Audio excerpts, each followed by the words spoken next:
बंधुओं, एक तरफ तो महारानी सुनीति खड़ी खड़ी रो रही हैं, दूसरी ओर महाराज उत्तानपाद रो रहे थे, मानो ये कह रहे हो कि मैंने तुझे कितनी बार मना किया, रानी तू मान जा, मेरी दूसरी शादी न करा, लेकिन तूने नहीं मानी। तो रानी भी मानो कहना चाहती हो महाराज, हर दुख को सहन कर लूंगी तुम्हारी खुशी के लिए। आज कष्ट मेरे ऊपर तो आ रहे हैं, कोई बात नहीं, लेकिन तुम चिंता न करो। तब तक सुनीति फिर बोली, कहने लगी, महाराज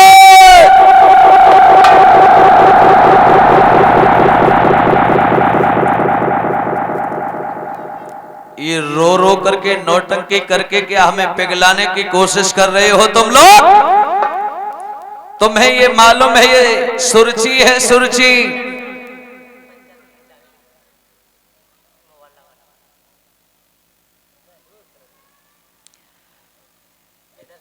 तुम हमें इतना पागल ना समझो कि आंगन में पहले से सोत बैठी हो, हम उस आंगन में रहें। आज आंगन में अगर रखना चाहते हो तो एक ही औरत रहेगी, या तो उसे रख लो या फिर हमें रख लो।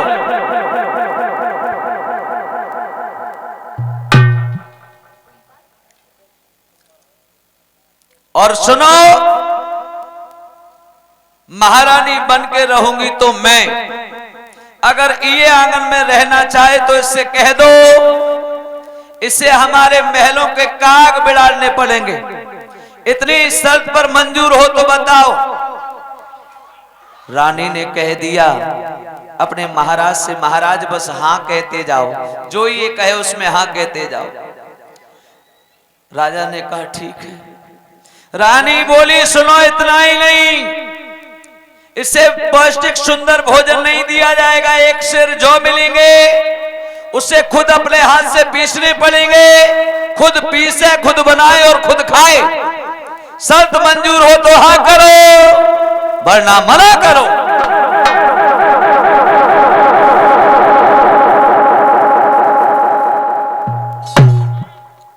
राजा सोचने लगे, मेरी महारानी काग उड़ाएगी महलों के, जिसने कभी भी अपने तन से इतनी मेहनत नहीं की वो ऐसे काम करेगी। महाराज कुछ देर के लिए मौन हुए। रानी ने कहा, हाँ कह दो, मैं हूं ना, तुम्हारी खुशी के लिए हर कष्ट को सह लूंगी साजन, तुम बस हाँ करते जाओ।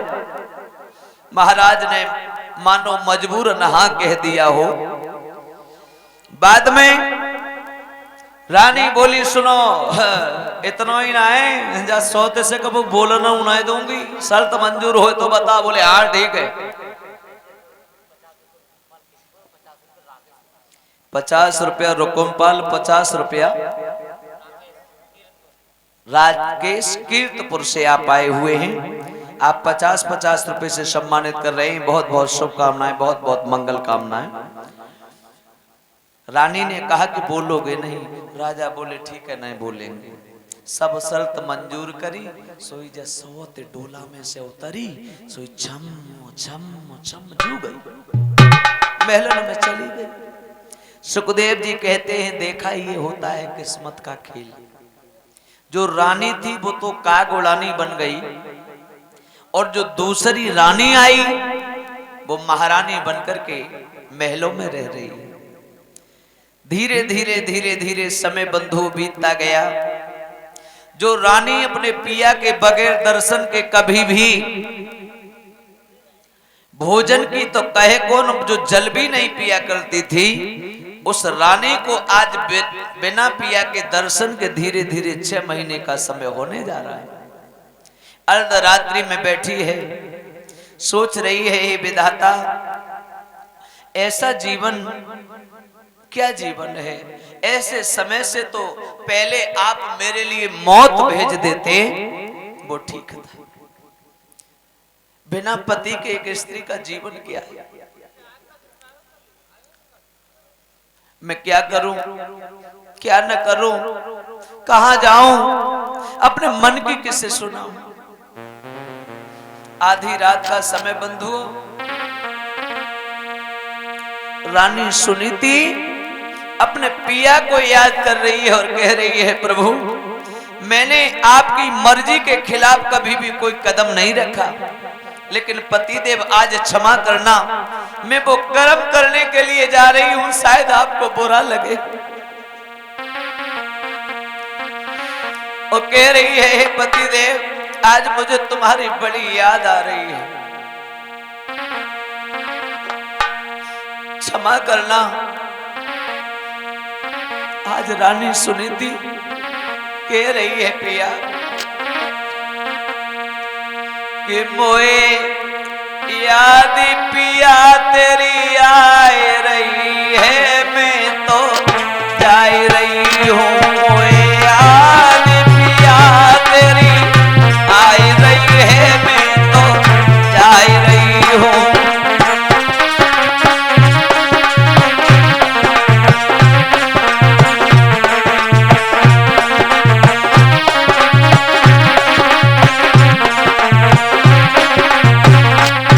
स्वामी दूसरो जन्म में पिया जब धरूंगी, फिर से आएगी तेरी भुजा पकड़ूंगी। जा तो गम में गोता खाए रही है, मैं तो जा रही हूँ। मोए यादी पिया तेरी आई रही है, मैं तो जा रही हूँ।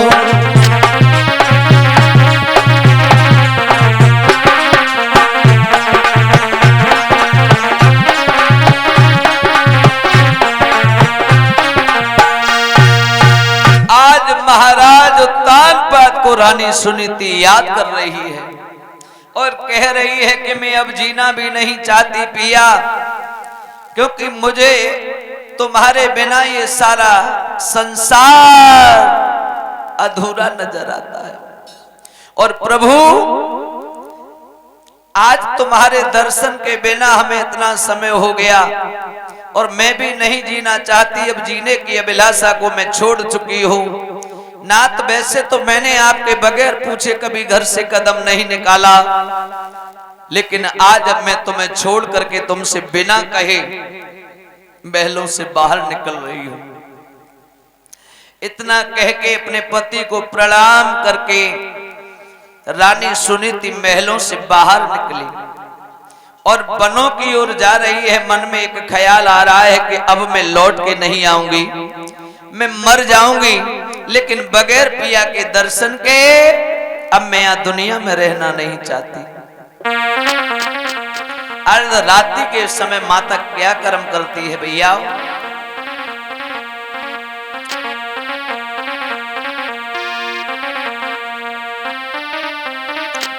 कि आरे दुख की मारी मात और मेलते बाहर कढ़ी आई।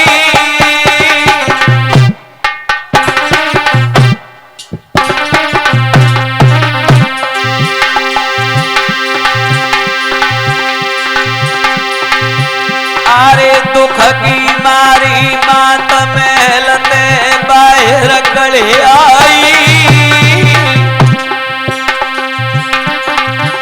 और प्रजापति की आत्मात गैया सीध कराई। अरे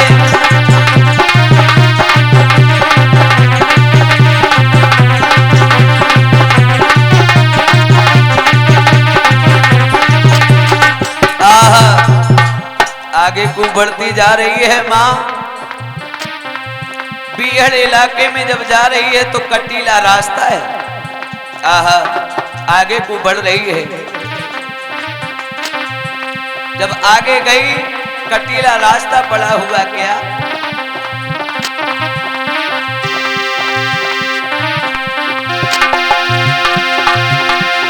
अरे मात भाई जंगल में ठाड़ी भैया। अरे मात भाई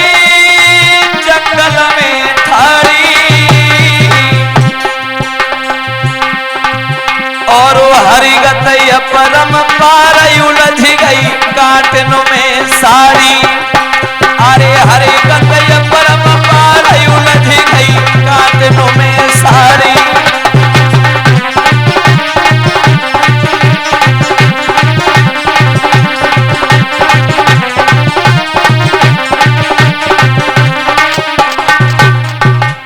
लेकिन नहीं याद है मां जहां खड़ी है ना, अरे माता बामी ते ठहरी, बामी जिसमें सर्प रहते हैं,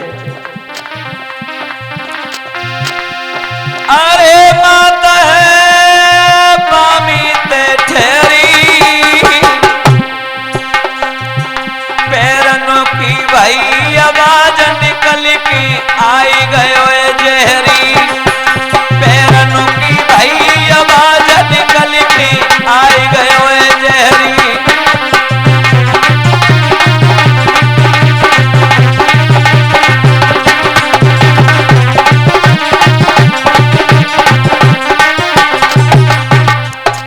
आज जैसे ही बामू के पास में माता खड़ी हैं तो क्या देख रही हैं कि आज उस बामी से एक काला सर्प निकल के आया है, और जो नाग देवता को देखा है तो मैया सोच रही है बेटा हो गया काम, जिस काम के लिए मैं आई थी आज तू भी अच्छे समय पर आया है मेरे लाल, अब तो एक काम कर दे।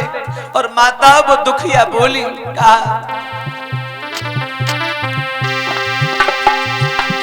अरे दुख मुझ पे तू नाई डांटो, लाला मैं भी दुख की सताई हूं, अरे दुख मुझ पे तू नाई डांटो, निकल निकल की आबो बाहर लला मेरी अंगुली में काटो, निकल निकल की आबो बाहर पूत मेरी अंगुली में काटो।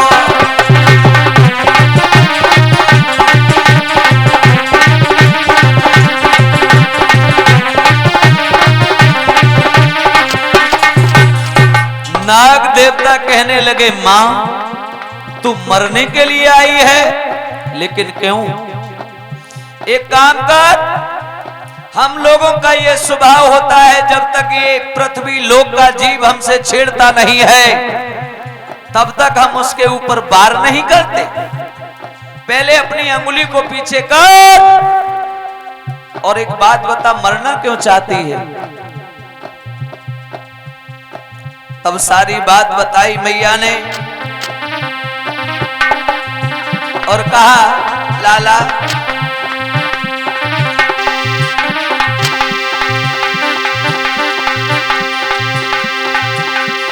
अरे की शादी पति की करवाई,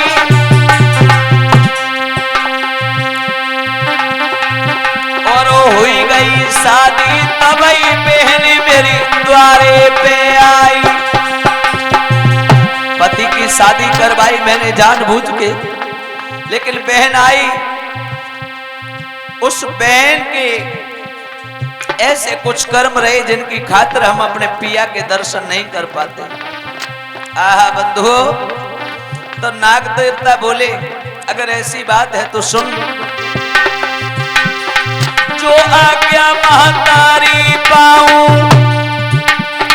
तेरी सोती बांध खिलाऊं, तेरे पति को मैं मरवाऊं, पल में सारे काम बनाऊं।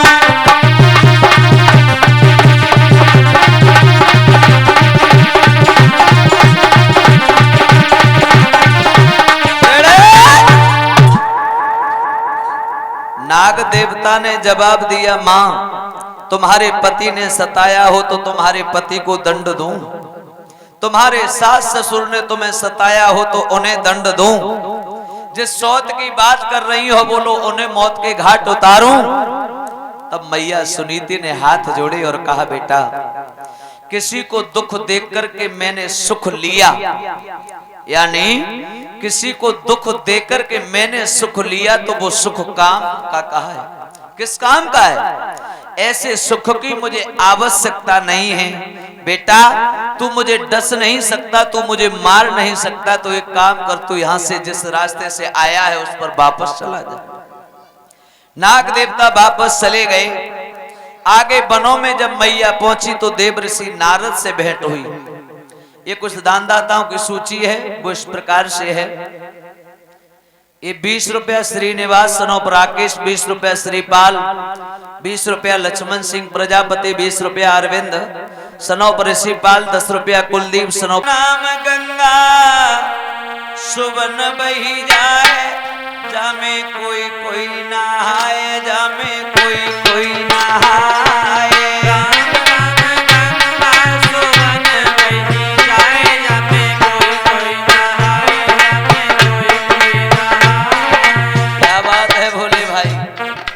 तालियां बजाएं माता बहने, भाई बंधु।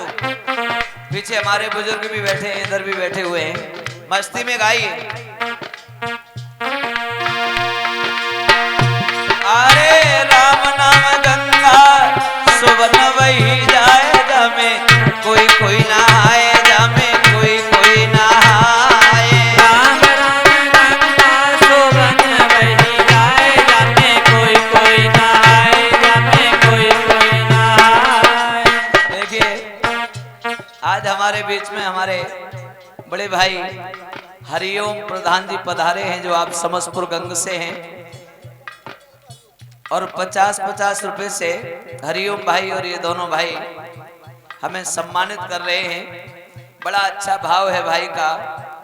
इनके यहाँ पर हमने नवदुर्गों में ही कथा कही थी। ये हमारे रामवीर जो भैया हैं आपके गांव के, उन्हीं के माध्यम से हम इनके यहाँ तक पहुंचे। बहुत सुंदर भाव था, बहुत अच्छे तरीका से इनके यहाँ पर हम कथा कह के आए थे। ताली बजाएं और प्रेम से गाएं।